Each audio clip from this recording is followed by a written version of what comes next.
Queridos irmãos e amigos que estão aqui na igreja e também nos assistindo através da live. Hoje é dia 29 de janeiro de 2022. Graças a Deus, está mais próximo à volta de Jesus. Amém? Que Deus abençoe a todos vocês que estão presentes aqui nesta manhã e que nós possamos ter um encontro maravilhoso com o Senhor e que a Tua Palavra fala a mim e a vocês. Nós estamos aqui para aprender mais do Senhor, para aprender como ser verdadeiros cristãos, como ser verdadeiros adoradores. E verdadeiros adoradores é aquele que tem prazer, aquele que tem o desejo de estar aqui para adorar esse Deus maravilhoso que a gente fala sempre aqui, desse Deus que nos acolhe, esse Deus que nos dá vida, esse Deus que nos dá oxigênio e uma comunidade como essa aqui. Que Deus abençoe a todos vocês. Muito bom. Eu vou iniciar a mensagem desta manhã com uma pergunta. Tem pecadores aqui?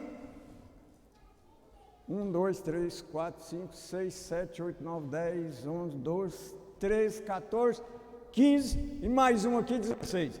Muito bom. Agora, o que é pecado? Transgressão da lei. Onde está escrito? 1 João 3, versículo 4. Abre suas Bíblias. 1 João capítulo 3, versículo 4.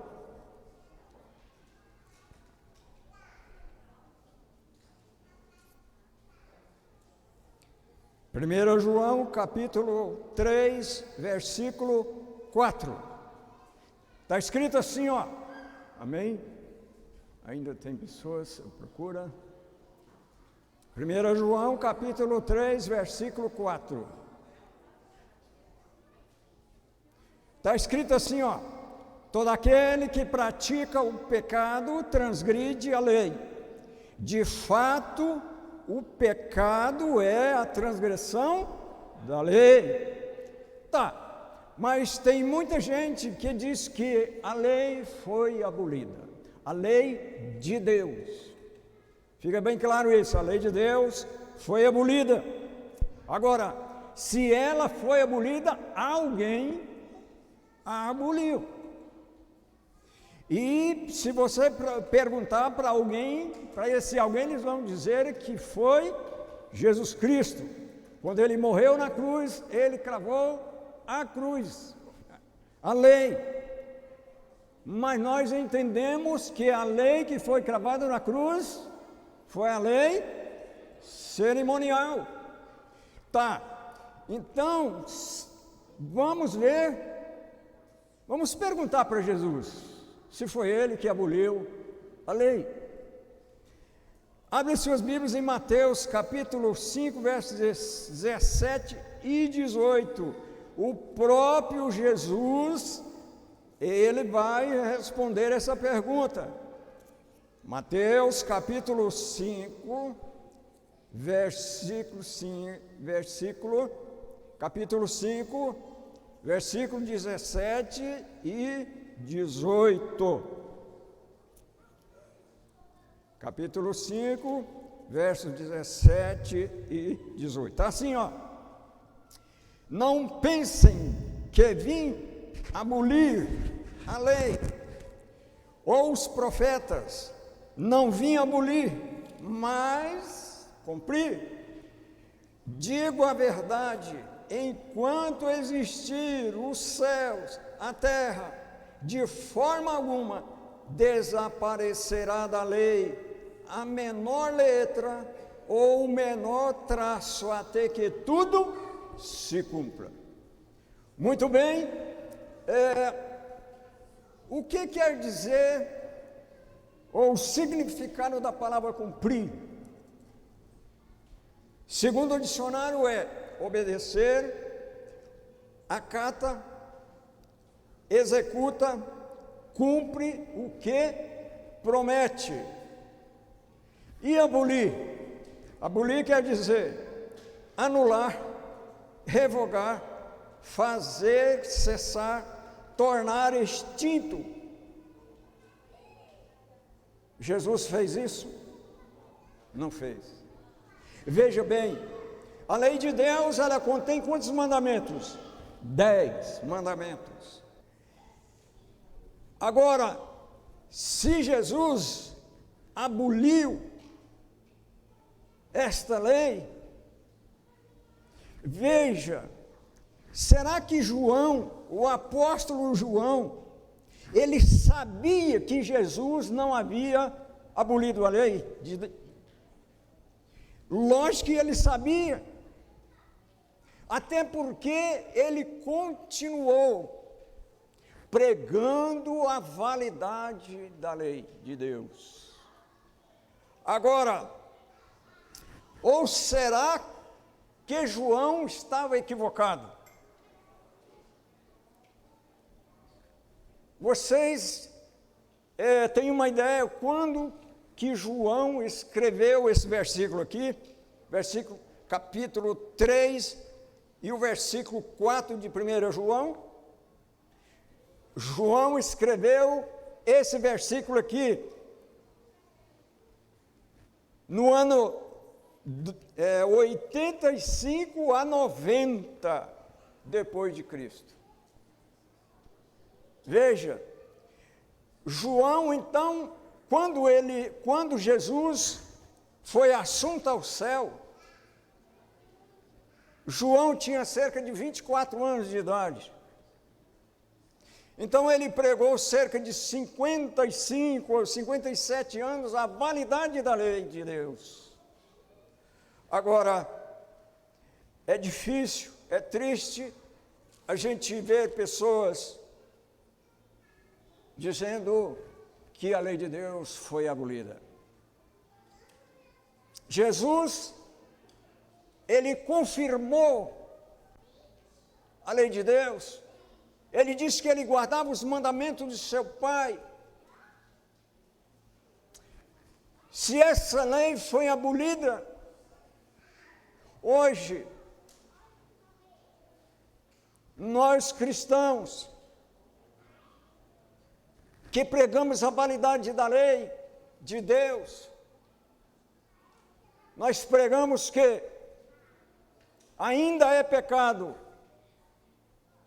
adorar outros deuses, ainda é pecado fazer imagens de escultura, ainda é pecado tomar o nome de Deus em vão, ainda é pecado transgredir o mandamento do Senhor o sábado, ainda é pecado desonrar o pai e a mãe, ainda é pecado matar, ainda é pecado adulterar, ainda é pecado furtar, ainda é pecado dizer falso testemunho contra o teu próximo.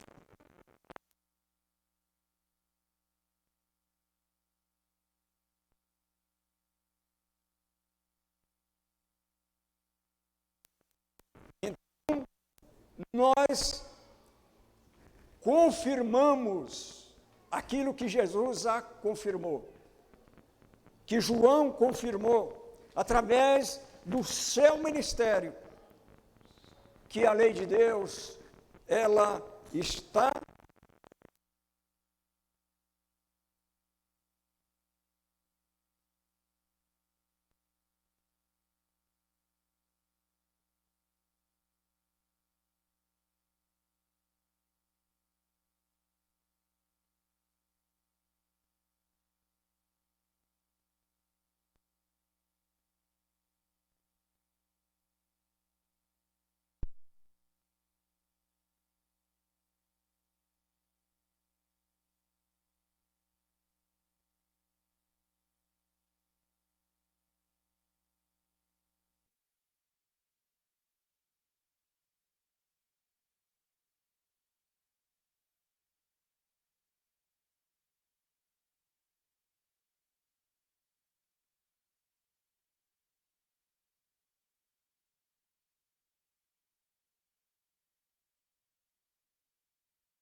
Beleza, vamos lá.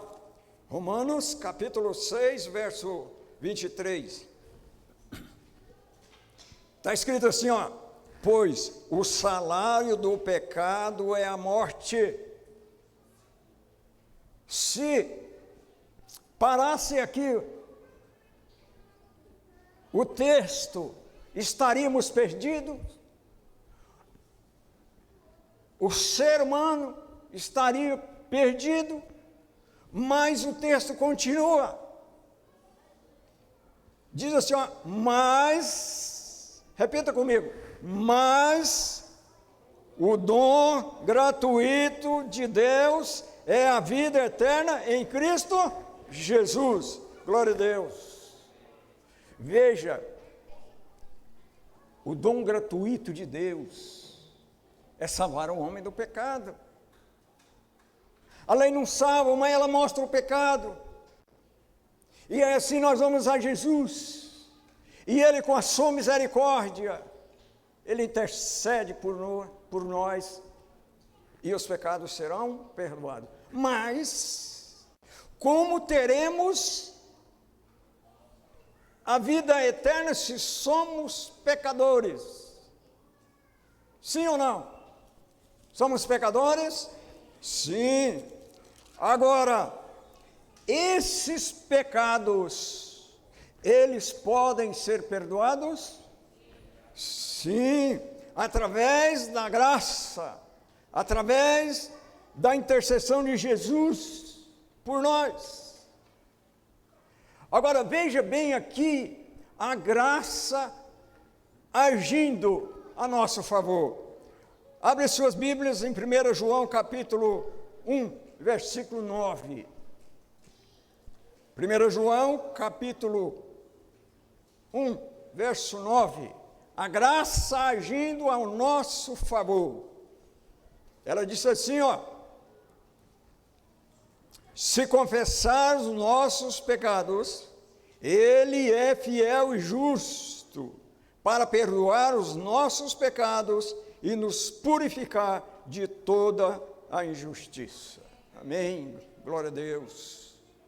Agora, com os nossos pecados perdoados, nós poderemos entrarmos na eternidade. Veja, com os nossos pecados perdoados, nós estaremos credenciados a entrar na eternidade que foi suspensa lá no Éden. Quando Adão e Eva pecam, a eternidade foi suspensa. Não teria mais eternidade. O homem teria um ciclo de vida.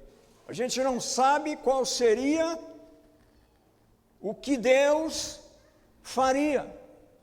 Mas aqui, né, o entendimento que nós temos, o homem seria como os animais.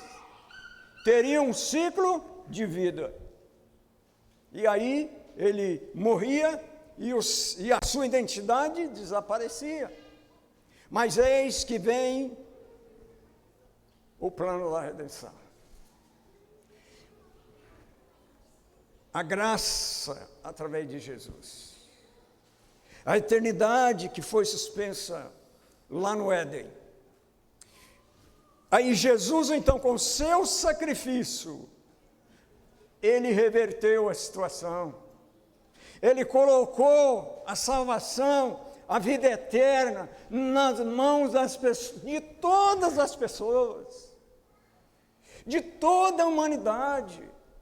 Mas o que está acontecendo? As pessoas estão jogando a salvação fora, estão jogando a salvação, a eternidade no lixo, trocando por coisas banais do mundo. Agora, é verdade que Deus, através de Jesus Cristo, nos deu a salvação? Abre as suas Bíblias em 1 João capítulo 5, versículo 11 e 12.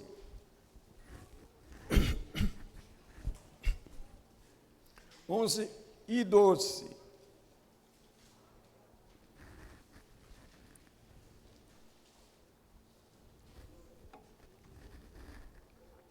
Está escrito assim, ó.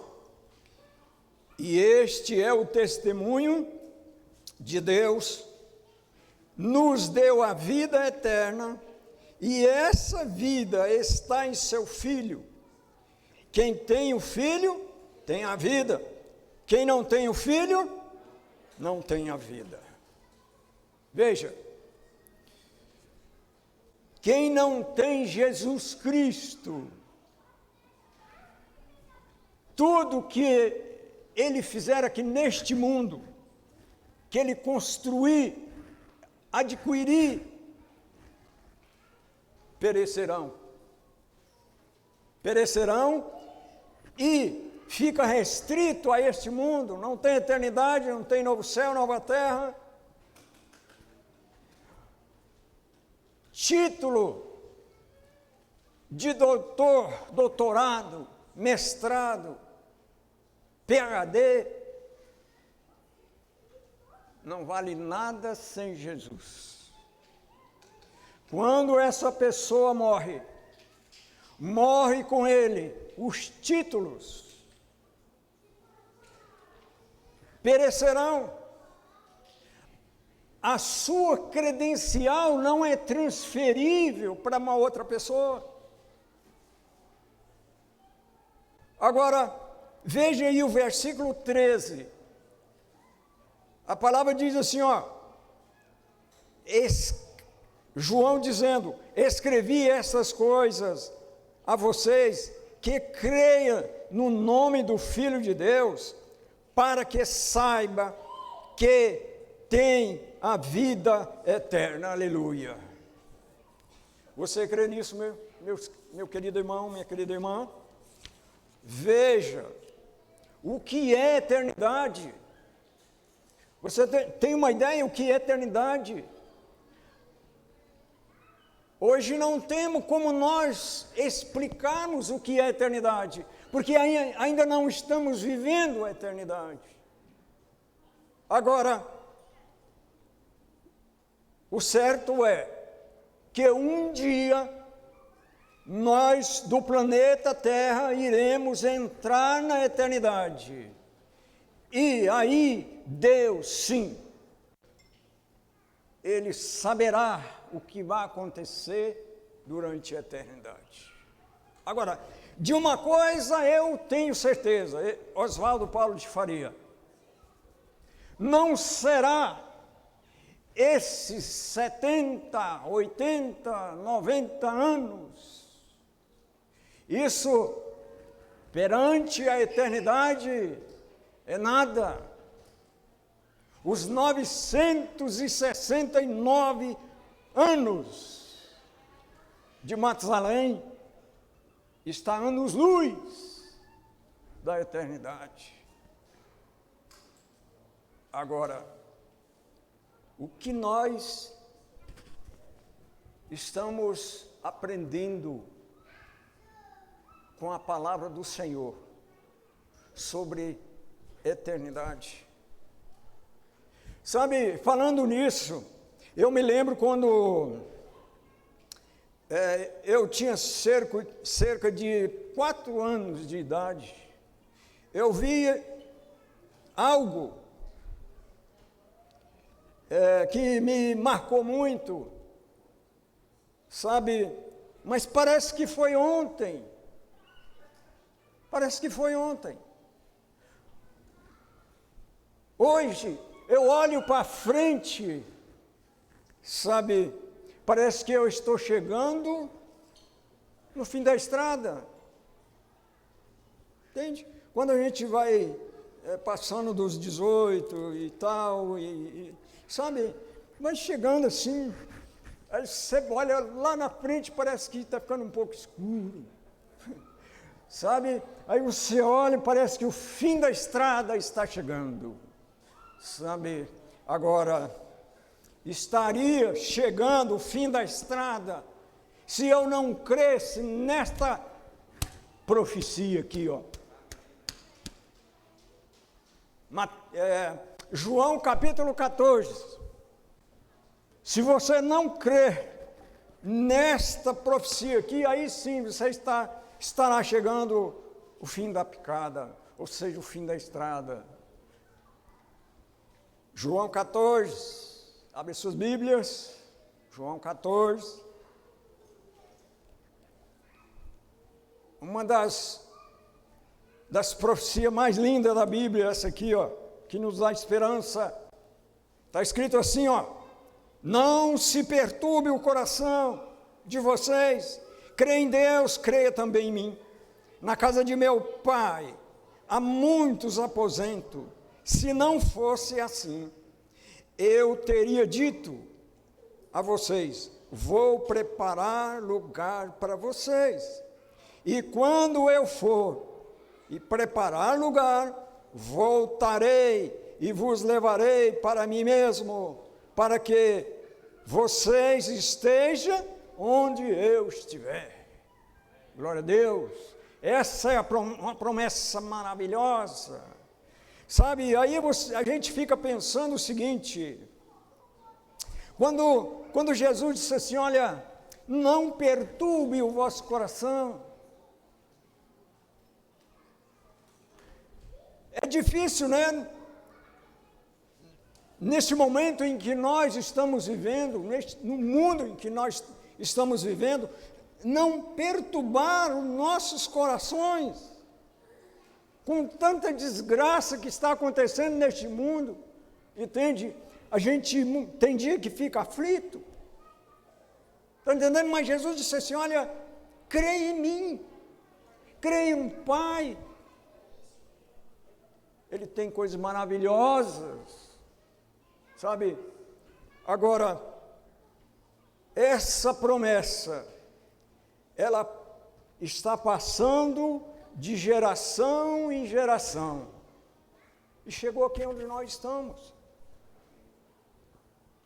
O que nós precisamos, então, é buscar a Deus intensamente, buscar o Espírito Santo intensamente, para Ele nos ajudar a preparar para a crise final. Que muitas coisas ainda virão, e para isso nós precisamos estar preparados. Abre as suas Bíblias, em Mateus capítulo 29, ou melhor, capítulo 24, versículo 29 ao 31. Capítulo 24 e os versos 29 ao 31. Nós falamos que nós vamos passar por dificuldades, por provações, mas a palavra de Deus diz assim, olha, 29. Imediatamente após a tribulação daqueles dias, o sol escurecerá, a lua não dará sua luz, as estrelas cairão do céu, os poderes celestiais serão abalados. Então aparecerá no céu o sinal do Filho do Homem, e todas as nações da terra se lamentarão e verão o Filho do Homem vindo sobre as nuvens dos céus com poder e grande glória. E ele enviará os seus anjos com grande som de trombetas, e estes reunirão os seus eleitos dos quatro ventos, de uma a outra extremidade do céu. Aleluia! Essa promessa aqui é maravilhosa. Agora, eu grifei aqui 3 itens neste texto aqui. Aqui no versículo 30, quando fala assim, olha, então aparecerá no céu o sinal do Filho do Homem. Aqui, aparecerá o sinal da nossa libertação. Aqui aparecerá Jesus Cristo, trazendo para a gente a libertação do pecado, da dor. E, enfim, será um dia que nós aguardamos há tempos. E oxalá que cada um de nós que estamos presentes aqui, quando esse dia chegar, quando acontecer esse lance aqui, estaremos prontos para levantar os nossos braços e dizer: esse é o nosso Deus em quem nos aguardávamos. Aí, ele diz mais ainda: todas as nações da terra se lamentarão e verão o Filho do Homem. Será um dia de alegria estar na presença do Senhor salvo. Agora, será também um dia de lamentações para muitas pessoas. Será um dia de lamentação para um marido que a sua esposa é uma esposa cristã, dedicada.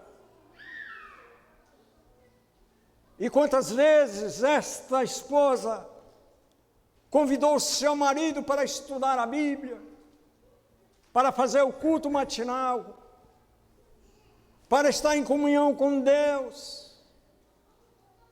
Quantas vezes ela o convidou para assistir às programações da igreja. Às vezes até ele veio para agradá-la, mas não aceitou Jesus. A separação para sempre. Uma vida construída juntos. E agora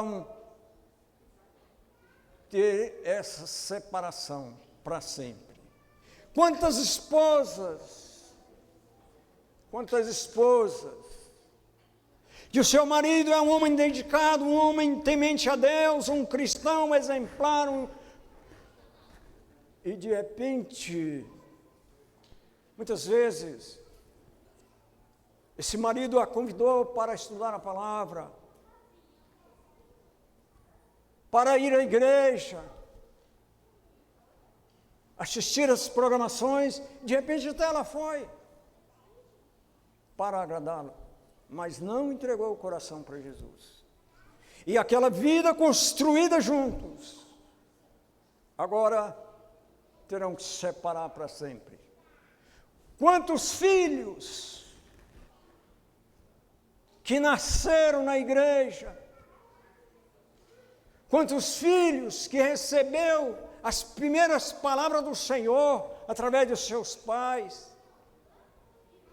e aí ele cresceu, foi para o mundo e abandonou a igreja. Meus queridos, isso é muito sério, principalmente no momento em que nós estamos vivendo, sabe? Agora, uma coisa é você almejar que essa pessoa, essa esposa ou esse marido aceita e vem para a igreja. Não é bem assim? É lógico que Deus vai tocar no seu coração, mas a decisão é do pecador.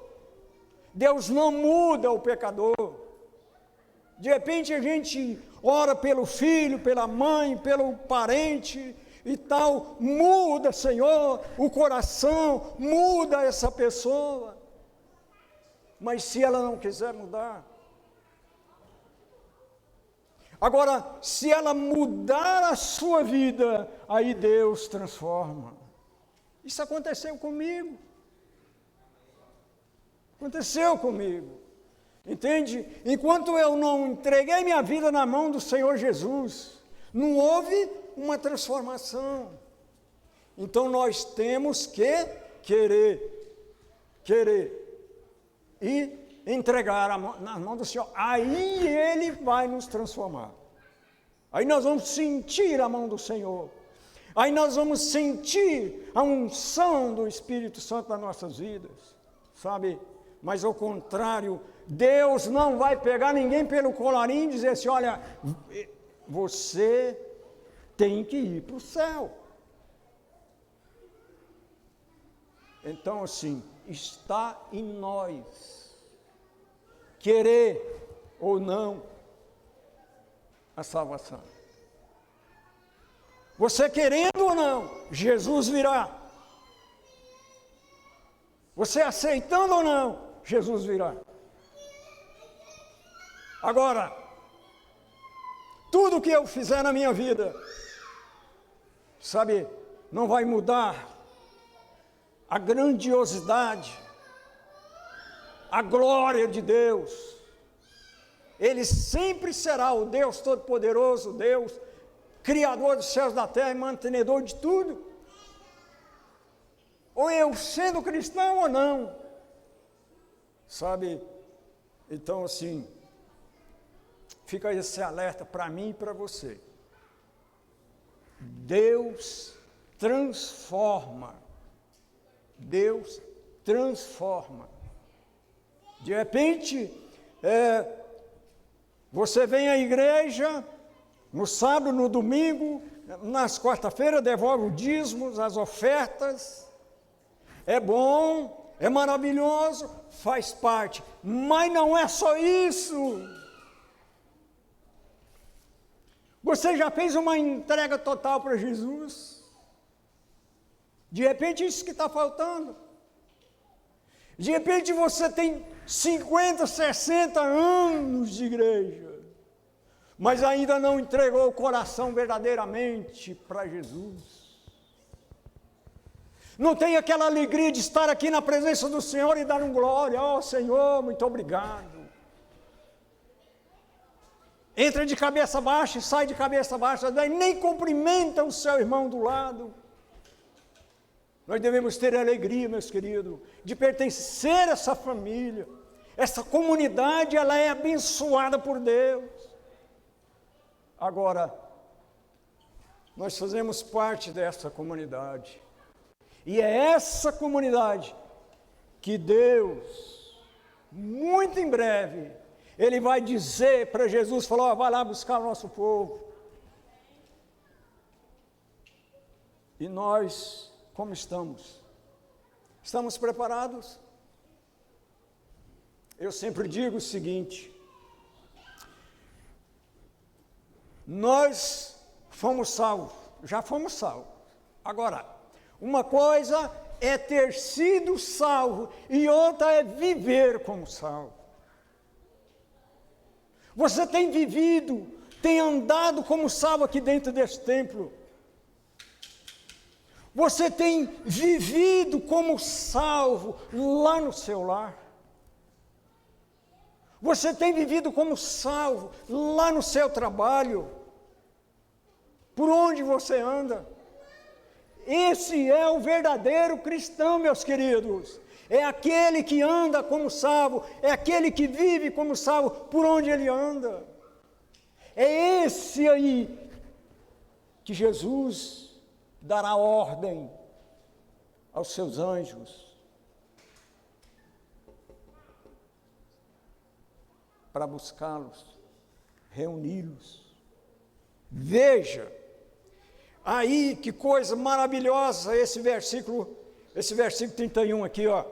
Diz assim, ó, e ele enviará os seus anjos com grande som de trombetas, e estes reunirão os seus eleitos dos quatro ventos, de uma a outra extremidade dos céus. Meu querido irmão, minha querida irmã, e você que está nos assistindo nesta manhã,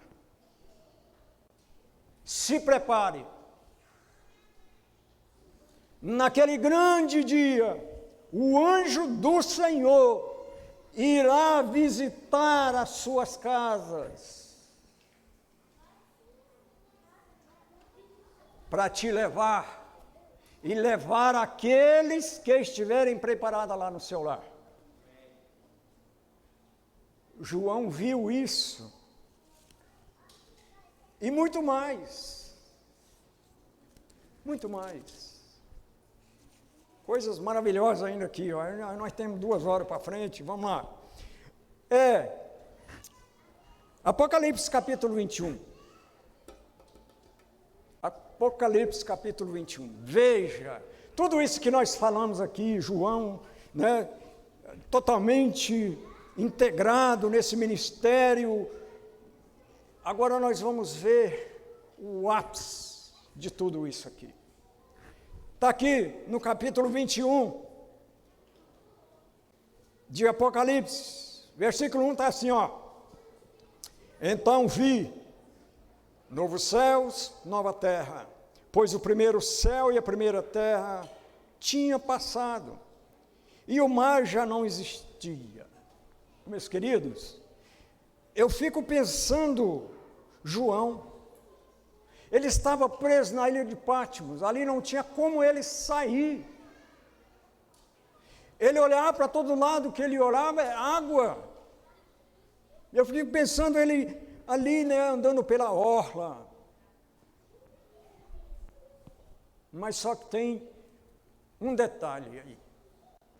Um dia desses que ele estava contemplando o mar. Que dia foi esse da semana? Um sábado. Em um sábado, Apocalipse capítulo 1, versículo 10, diz que no dia do Senhor, qual é o dia do Senhor? O sábado. Está lá em Êxodo capítulo 20 e o versículo 10.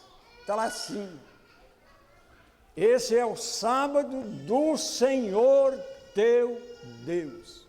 Então João estava ali, de repente ele estava contemplando, ou sei, de repente, outras oportunidades, de repente naquele dia não, mas quantas outras oportunidades ele estava ali se lamentando, né, pela sua família, de repente até ele chorou, a sua família, o seu ministério, a sua comunidade, muitas lágrimas, mas naquele dia foi um dia especial, ele estava ali no dia de sábado contemplando o mar, e aí quem se apresenta para ele?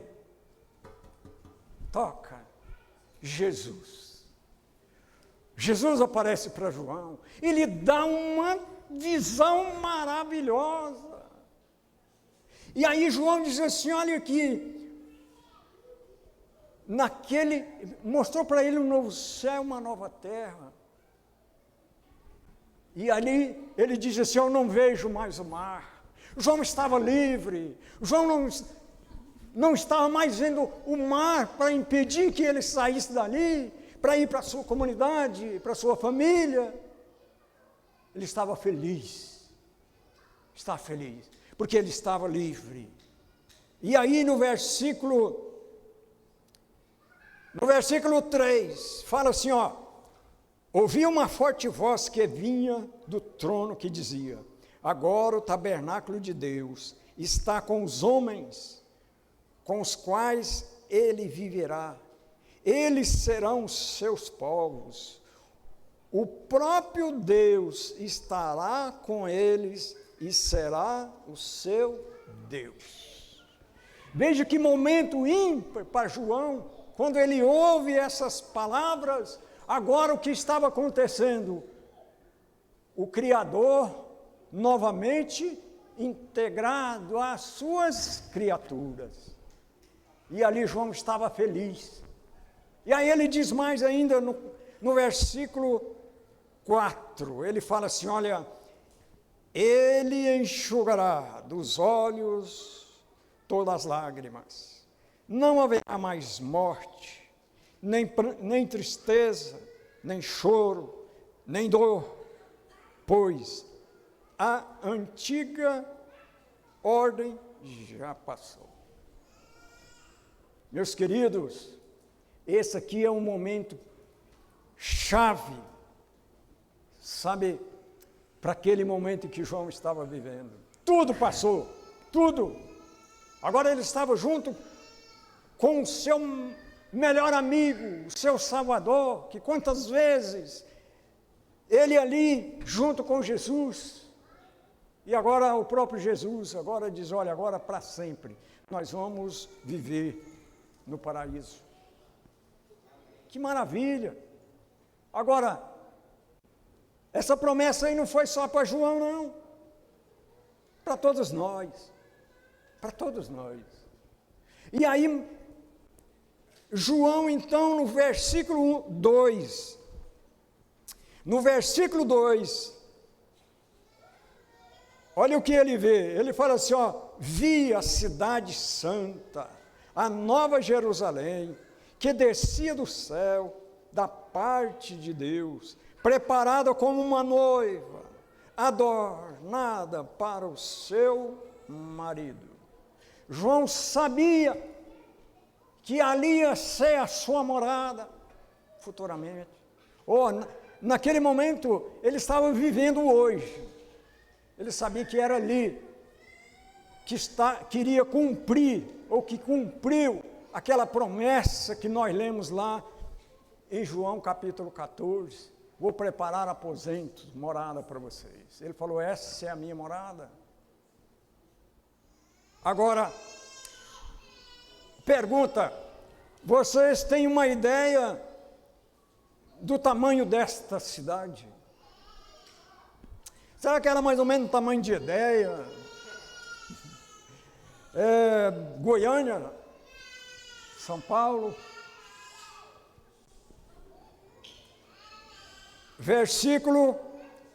Capítulo 21 de Apocalipse, versículo 15 e 16.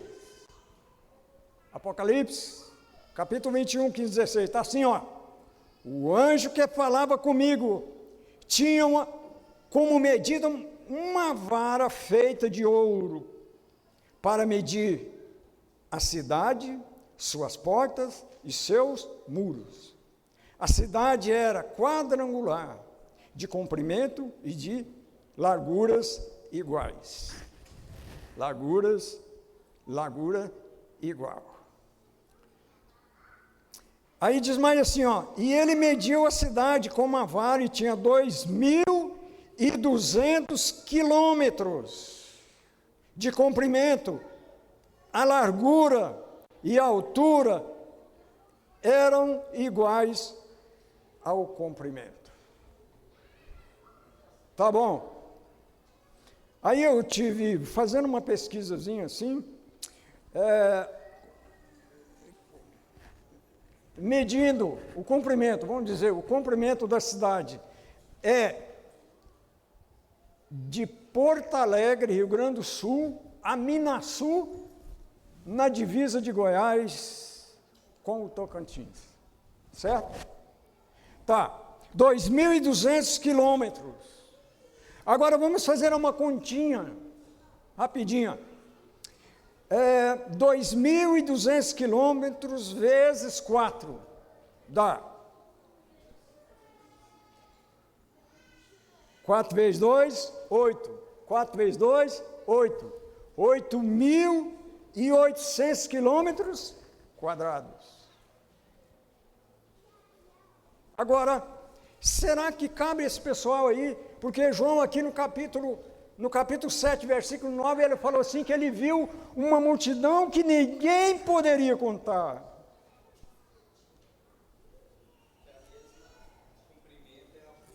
Isso. Aí então, a altura da cidade, 2.200 quilômetros de altura.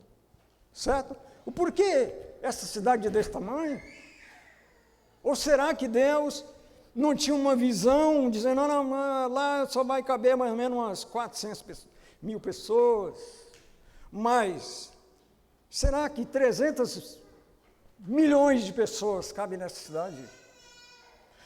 Vamos mais 500 milhões de pessoas. Olha o quanto Deus é maravilhoso. Se o mundo hoje está com 7 bilhões e meio, 600 milhões, não é isso? 7 bilhões e 600 milhões de pessoas. Será que de repente acontece um milagre e essas 7 bilhões de pessoas entregam o coração para Jesus? E aí? Para onde que elas vão? Deus é sábio. 8.800 quilômetros quadrados, mais 2.200 quilômetros de altura. Esta é a cidade que Jesus prometeu moradas para nós, naquela oportunidade para os discípulos, e para os discípulos que eles fizessem, e chegou aqui onde nós estamos. Você pretende estar nesta cidade, sim ou não? Amém, glória a Deus. Agora, eu tenho o último apelo para essa comunidade. Você que já veio até aqui, pelo amor de Deus, não desista. Está chegando a hora, Jesus está voltando. Que Deus abençoe a todos. Glória a Deus. Aleluia. Aleluia. Graças a Deus. Graças a Deus.